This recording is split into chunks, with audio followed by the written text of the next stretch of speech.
Hello Hill Avenue, Miss Woolly here. I thought today I would show you how to make your very own Play-Doh Hedgehog. You're just going to need a few things that you might be able to find in your kitchen. Some plain flour, salt, cream of tartar, cooking oil, this can be vegetable, sunflower, whatever you have, a cup of hot water and some spoons to mix in the bowl, measuring spoons and a pine cone. Here's how we do it. Right, to get us started, we're going to put all the dry ingredients into our bowl first.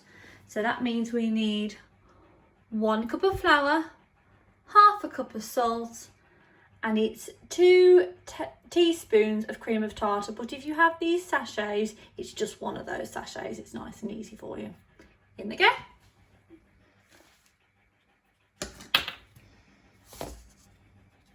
So throw that all in,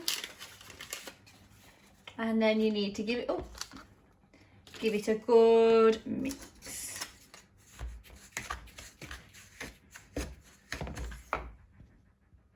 So once that's all mixed up, we now need to add our cooking oil, which we need 1 tablespoon of. So I'm just going to drop that in there and then give that a stir as well.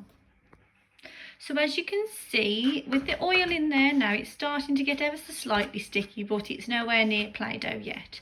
Now, if you want to, this is now where you could add some essential oil. So sometimes I add a little bit of lavender oil.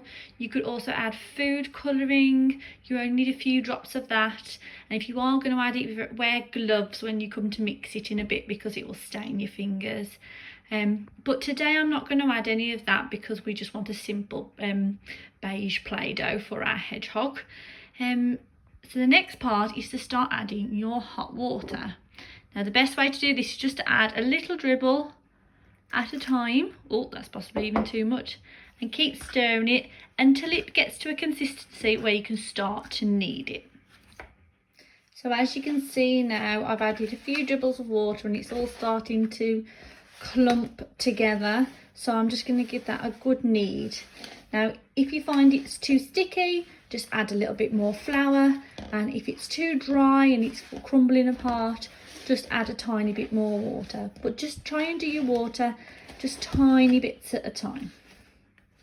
So once you've got your Play-Doh all kneaded and feeling just about right, now it's time to make the hedgehog. So break yourself up a small piece and just shape it into a slight hedgehog shape. I just tend to give him a bit of a pointed nose and a round tummy at the back. Get your pine cone, pop that on, there's his spikes. And then here I am just using some little bits of some fruit snacks that my son likes to eat. I'm going to put those on for his eyes and his nose. You can use whatever you've got. You might want to use sticks from the forest or little pebbles. You might have googly eyes at home. But there is a Play-Doh hedgehog. And you don't have to use a pine cone for his shell. You might want to use spaghetti, dry spaghetti or pasta. You could use twigs from the forest, leaves. It's totally up to you. I hope that helps. Enjoy making yours. Bye.